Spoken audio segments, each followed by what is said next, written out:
Olá pessoal, é um prazer recebê-los aqui para mais uma edição do Núclea Talks.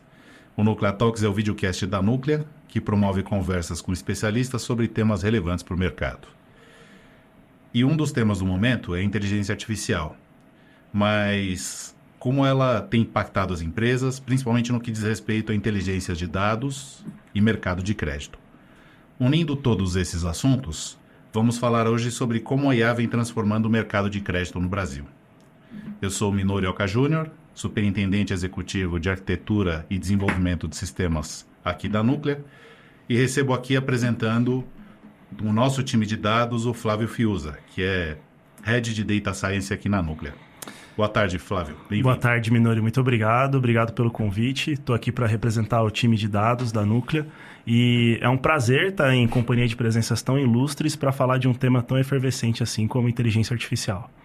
Show. Recebo também o André Franklin, que é maker, empreendedor e local CIO das tribos de Crédito, Open Finance, Fundação Tech do Banco BV. Tem uma trajetória de mais de 25 anos em posições de liderança em vários setores e é reconhecido por sua habilidade em transformar desafios complexos em soluções inovadoras. Ele lidera grandes projetos de transformação digital. André, bem-vindo ao Núclea Talks e obrigado pela presença. Obrigado, Minor, obrigado pelo convite. É um prazer estar aqui.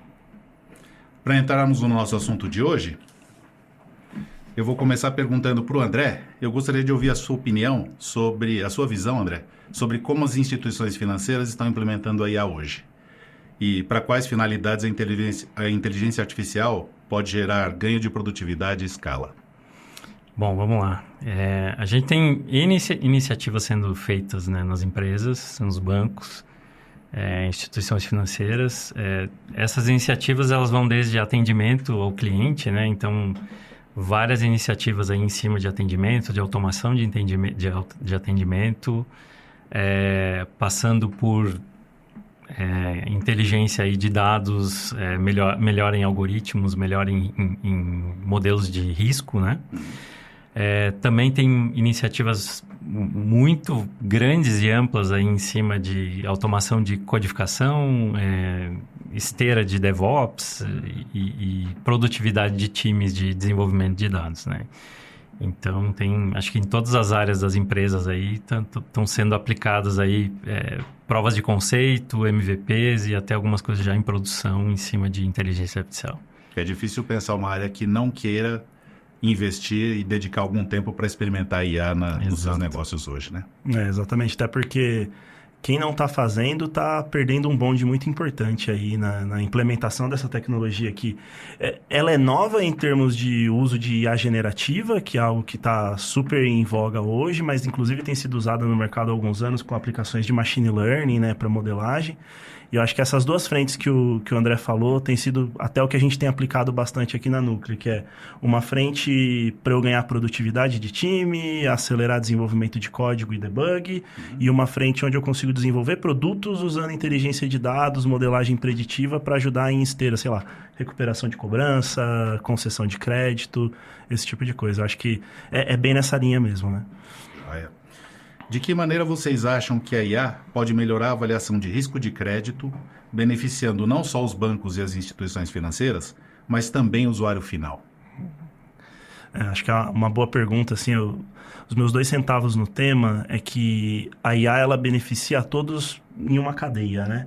Porque se você parar para pensar, quando você fala em termos de informações que você tem para fazer a concessão de crédito, né? Apesar de trabalhar quase 10 anos como cientista de dados, eu sou economista de formação e a gente fala muito sobre assimetria de informação no mercado de crédito, que é eu não tenho informação suficiente para tomar uma decisão e como isso prejudica o sistema econômico, né? Então, se você para pensar na concessão do crédito, você pensa assim, cara, tem um monte de gente que precisa de crédito, quer tomar crédito E às vezes o banco não tem informação suficiente para saber se aquela pessoa é uma pessoa que vai dar default ou não vai dar default.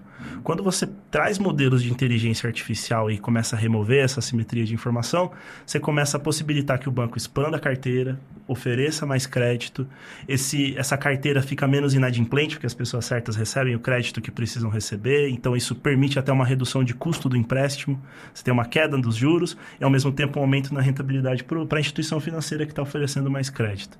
Pessoas certas recebem o crédito que precisam, usam o dinheiro para fazer aquilo que elas precisam fazer e a economia toda se beneficia. Então, acho que é um efeito em cascata que é gerado quando você usa esse tipo de tecnologia que remove a assimetria de informação que beneficia a sociedade toda, né?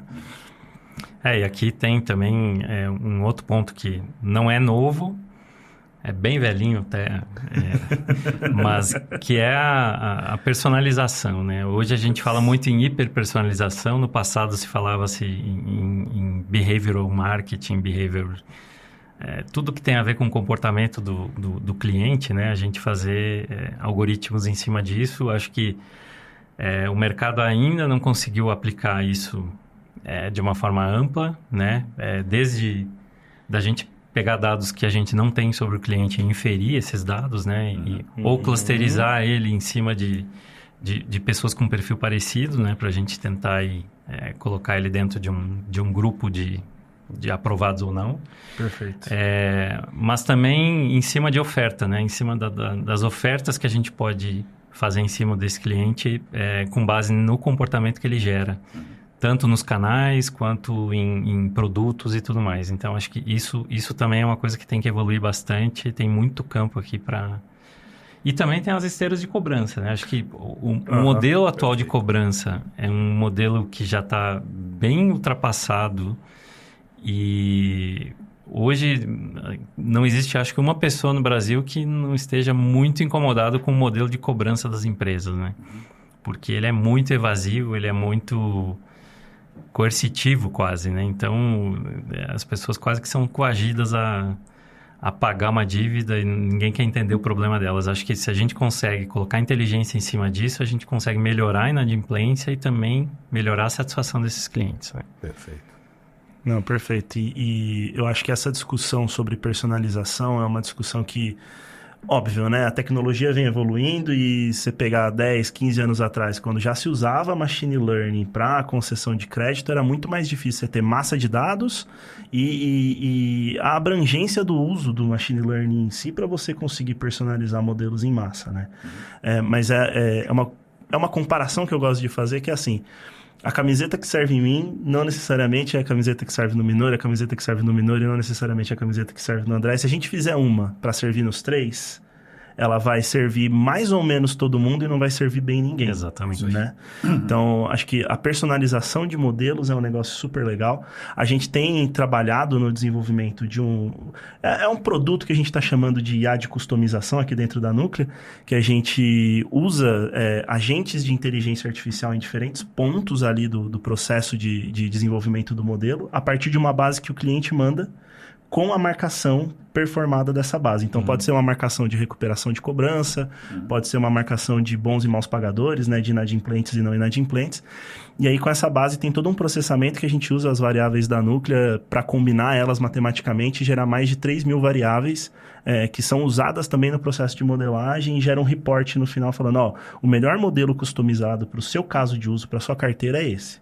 E eu acho que esse é o caminho. Acho que o grande desafio é como que eu massifico isso, como que eu permito que um time, né, de ciência de dados e engenharia de dados consiga desenvolver uma quantidade grande o suficiente desses modelos para democratizar a personalização, né? Então, acho que tem um desafio aí, mas acho que é um caminho que a gente está trilhando no momento.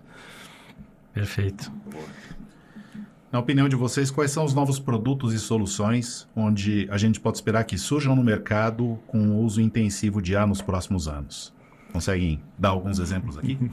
Eu diria que todo produto que personaliza mais o produto certo para a pessoa certa, no momento certo, né? Vai ganhar bastante ascensão aqui agora. Soluções aqui de inteligência artificial que fazem uma cadeia de agentes de assistentes, né? onde cada um faz uma parte desse serviço e entrega uma solução pronta para o cliente, é uma coisa que eu vejo já acontecendo. E em termos de produto, ainda tem, o Brasil ainda, no mercado financeiro ainda é meio rígido, né? Se a gente olhar outros mercados. Perfeito.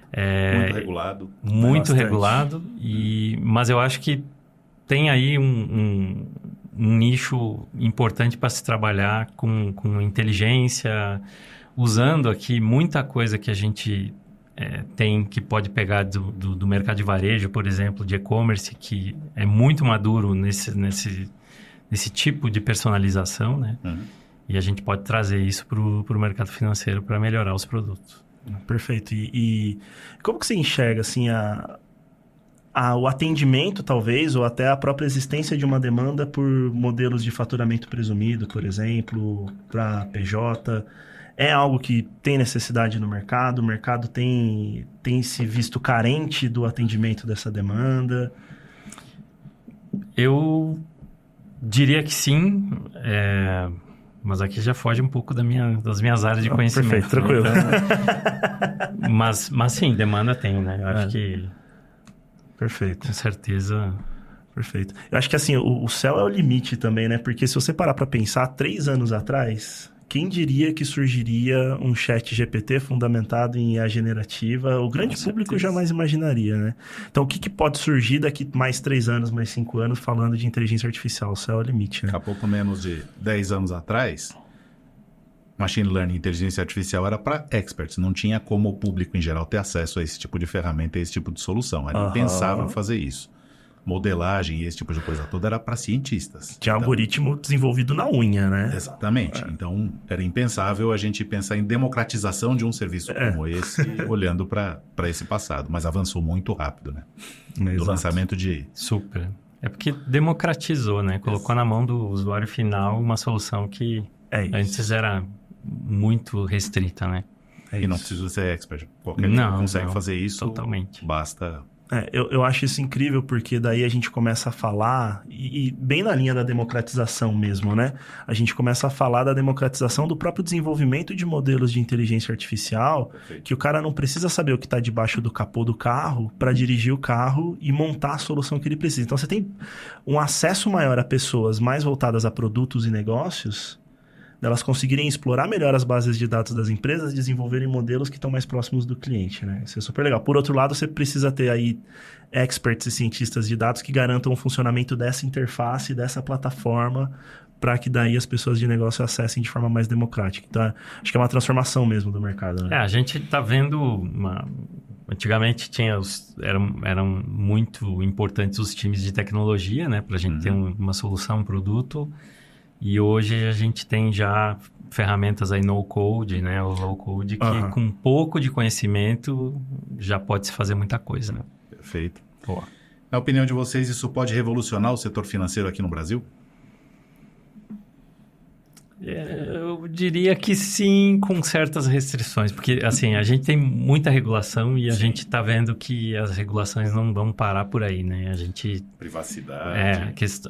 Justamente esse é o ponto, né? O ownership de dados, a propriedade dos dados é uma coisa que vai ser ampliada ainda, né? E eu acredito que a propriedade do dado hoje, por mais que seja do dono do dado, que é o cliente, né? As empresas têm a custódia disso hoje, mas deve mudar nos próximos anos para outros modelos onde a empresa tem ainda a custódia, mas o dado não é dela e ela... tem empresas, inclusive, que estão propondo modelos de comercialização dos dados, onde o dono do dado, que é o cliente, ele pode escolher vender os dados dele, mesmo que o dado esteja na Núclea, no Banco BV ou no Google, esse dado ele poderia ser comercializado por outras empresas que não estão com esse dado. É como um marketplace, né? Então, assim, eu vejo muitas mudanças aqui, mesmo no setor financeiro, porque a LGPD, ela rege tudo, né? Então, aqui vai ter bastante mudança nos próximos anos. E aí eu acho que é um gancho muito bom, né? Porque tem muita regulação e tem muita discussão sobre novas regulações sobre a forma como se usa os dados e principalmente como se desenvolve inteligências artificiais. Né? E aí eu acho que é vital que as empresas participem das chamadas públicas das associações, por exemplo, da ANPD, né, que é a Associação Nacional de Privacidade de Dados, porque ela faz essas consultas públicas e quanto mais empresas, pessoas civis participarem, mais diverso é o debate e mais a gente consegue chegar num lugar que seja positivo no sentido de que sim, eu protejo a privacidade de dados da pessoa física ou jurídica que está ali na ponta, mas que ao mesmo tempo eu permita que seja criado um ecossistema que, de novo, reduz a simetria de informação, gera bons modelos de inteligência artificial que são usados para o benefício do país como um todo, né? Acho que essa parte é super importante. E olhando para o modelo que o Brasil vem seguindo há muitos anos, né? De seguir as decisões da Europa, por exemplo, que é super conservadora em cima de regulação, a gente sabe que vai seguir a mesma linha. Então, lá, o mercado meio que se fechou para a inteligência artificial, né? Então, está muito, muito restrito. E aqui, com o marco regulatório agora e o que vem pela frente, eu acho que também a gente deve ter restrições. Mais difícil.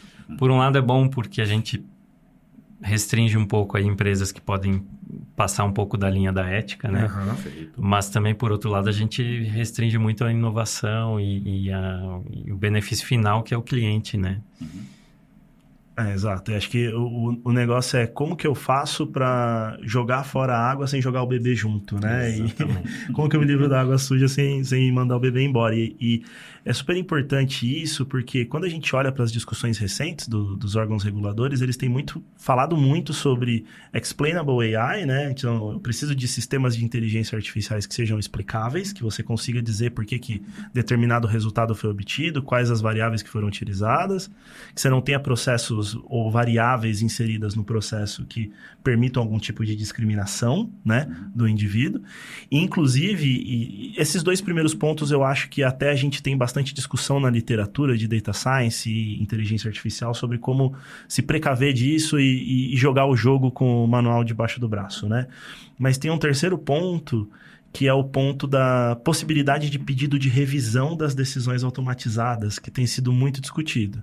Que é, se eu decidir que o Minori tem um score 500 automaticamente por um sistema de inteligência artificial e isso levou a uma negativa de concessão de crédito, o Minori tem que ter o direito de pedir uma revisão disso. E eu acho que até aí tudo bem, mas quão preparados nós estamos, como empresas que provêm soluções de dados de inteligência artificial, a ter um pipeline de pedido de revisão e reconsideração, até porque o modelo é matemático no fim do dia e provavelmente ele vai cuspir o mesmo resultado dadas as mesmas variáveis de entrada, né? Então, como é que você faz o processo de revisão disso? Tem um desafio aí que eu acho que é pouco discutido. Né? Não, e às vezes você tem também modelos que são criados, às vezes, que usam variáveis que talvez não poderiam ser usadas pela lei e que utilizam dados, às vezes... Aqui eu estou julgando sem poder, né? Mas, e quando você pede uma revisão dessa, como é que a empresa vai explicar o que ela fez para chegar naquela conclusão, né? Então, é bem complexo. É por isso que quando você começa a construir o modelo de inteligência artificial, você tem que pensar numa glass box, né? Tem que ser um modelo transparente, todas as variáveis são compliant, você consegue explicar todas elas. É um esforço extra, porque às vezes na velocidade você esquece de pensar um pouco na estrutura. Essa estrutura é super relevante. Não, e inteligência artificial, ela te permite fazer muitas coisas que o ser humano normal não entenderia. Né? Então, por exemplo, já fiz algoritmos que tinham as fases da Lua, que tinham signos, que tinha um monte de coisa que não tem nada a ver com o palpável, né? Com o tangível, que tem muitas pessoas que não acreditam, outras que sim, mas que estavam lá, 0,00 alguma coisa da decisão do algoritmo estava sendo tomada por De repente disso. O modelo falou, essa variável aqui é importante, está nas top 10 da feature importance para eu tomar uma decisão, considerou, entrou no pipe. O cientista que fez o modelo lá leu que a Lua exerce influência sobre o mar e o ser humano é feito de água, então pode talvez ter alguma influência e colocou isso, né? Mas... São divagações, mas que existem, né?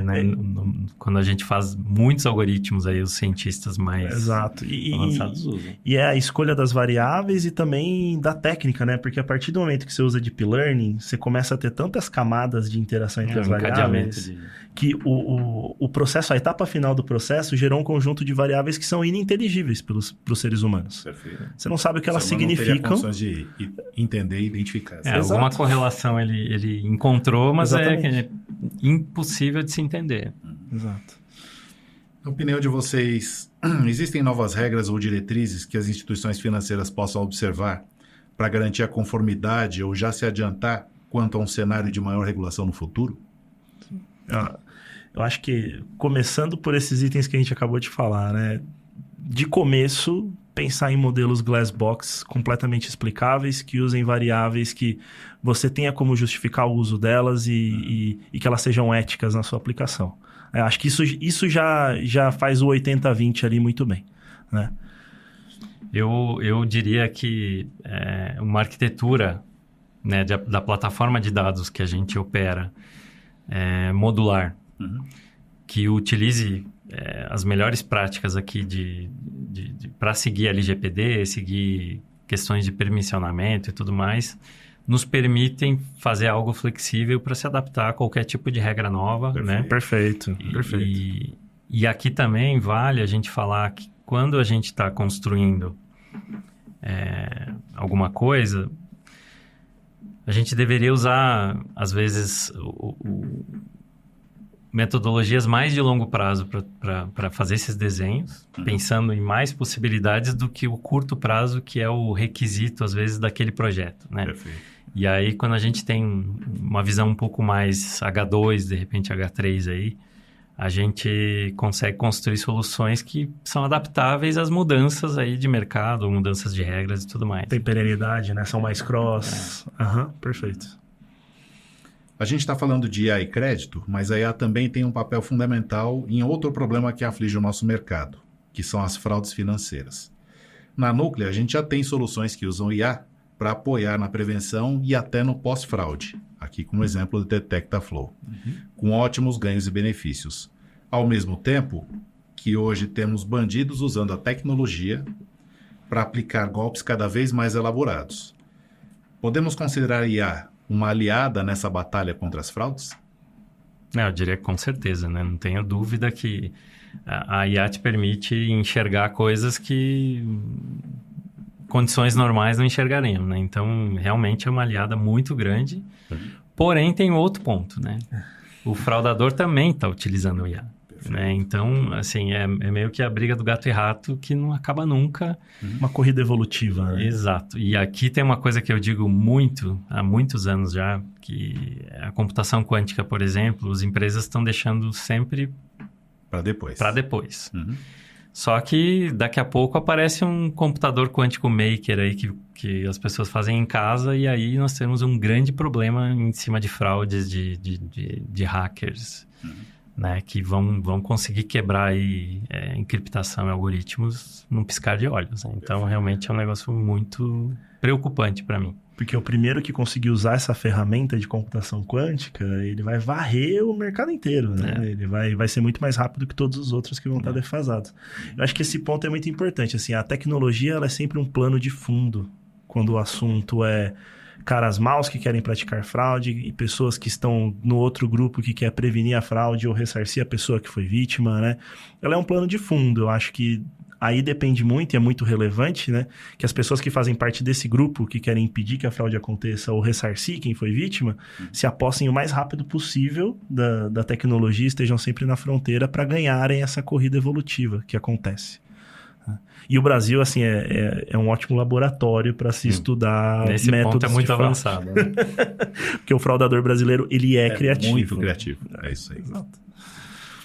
Bom, para irmos encerrando aqui, André, como o BV tem olhado para esse advento da IA generativa e do avanço significativo nesses 1 ano e meio para 2, digamos assim, para cá? Bom, a gente tem investido bastante, tá? Eu diria que hoje a gente tem mais de 50 iniciativas lá em andamento em todas as áreas, oficiais aqui, né, que hoje são projetos mesmo que estão sendo utilizados, IA generativa e tudo que está em volta disso, né? Fora todas as outras áreas que querem utilizar e ainda não colocaram projetos e que têm estudado, né? Então, eu acho que isso é um caminho sem volta. Eu tenho dito muito, sempre, em todos os lugares que eu tenho a oportunidade de falar, que os times eles precisam se preparar para o que vem por aí, né? A gente precisa ter aqui um mindset novo agora, que é o de aprender coisas novas, né? As pessoas têm que acostumar, se tornarem profissionais em aprender coisas. Porque o famoso long life learning. Exatamente, porque a tecnologia vai avançar tão rápido que se a gente não souber se adaptar a ela, a gente vai ter sérios problemas. Então, realmente é uma coisa que, por mais que a gente tenha toda a regulação em cima das instituições financeiras, todos os controles, toda a questão de riscos, né? Um mercado muito visado pelos fraudadores, a gente tem que permitir a inovação, tem que permitir aprender coisas novas, testar, fazer MVPs e tudo mais para que a gente consiga se manter atualizado. Perfeito. Testar rápido, errar rápido. Exatamente. E Flávio, para fechar também, o que a gente pode esperar da Núclea no uso de IA, principalmente no cenário de inteligência de dados? Perfeito. Eu acho que assim, na Núclea a gente tem, assim como o André comentou, assim, a gente tem avançado muito em frentes que usam IA generativa e conversacional para trazer velocidade no desenvolvimento de produtos, para ajudar cientistas de dados e engenheiros de machine learning, engenheiros de dados a desenvolverem os produtos que a gente tem. E a gente também tem avançado muito na frente de como que eu desenvolvo tecnologias de inteligência artificial proprietárias da Núclea, né, para encapsular elas em produtos que tragam maior personalização de desenvolvimento de modelos preditivos para os clientes. Então, acho que essa máquina de customização que eu comentei mais cedo, que gera mais de 3.000 variáveis a partir de dados financeiros que só a Núclea tem e permite o desenvolvimento de modelos de score, de collection, personalizados para a carteira do cliente, eu acho que é uma das principais frentes que a gente tem aqui, que de fato atende a dor do cliente, coloca ele no centro da discussão e fala, me fala o que você tem de problema, que eu vou desenvolver um modelo que resolve o seu problema, a camiseta que veste você. Bom, vamos encerrando esse episódio do Núclea Talks por aqui. Muito obrigado a quem nos acompanhou até o final dessa conversa. Agradeço também mais uma vez ao Flávio e ao André pela participação, que engrandeceu muito a discussão sobre esse tema que é rico e vasto. Obrigado. E vou deixar vocês fazerem um breve encerramento aqui também. Não, perfeito. Eu super agradeço o convite. Eu acho que é uma honra estar dividindo a mesa aqui com pessoas tão ilustres do mercado financeiro, principalmente falando de um tema tão relevante, tão efervescente, né? Que é a inteligência artificial e tão importante para o país como um todo, que é a aplicação dessa inteligência artificial para conceder créditos e botar o dinheiro na mão das pessoas certas, da forma certa, e movimentar a economia e ajudar o nosso PIB a crescer, inclusive.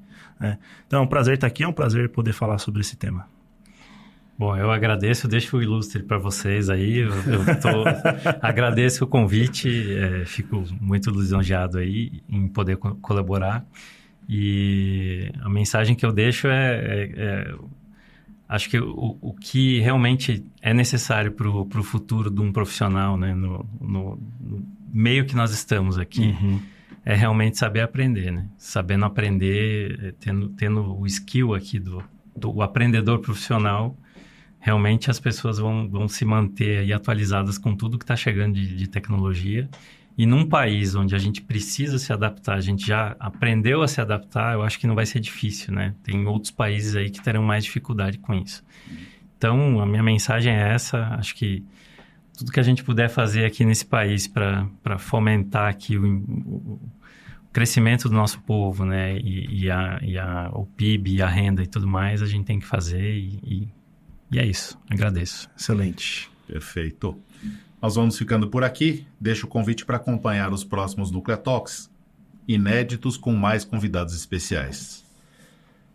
Para acompanhar todos os nossos conteúdos, você pode seguir a Núclea no Instagram, no LinkedIn e aqui no YouTube. E se quiser saber mais sobre a Núclea, acesse o site www.nuclea.com.br para conhecer a nossa atuação e entender como expandimos a inteligência das empresas com as nossas soluções de dados, infraestrutura e outras frentes. Núclea, o nosso negócio é potencializar o seu.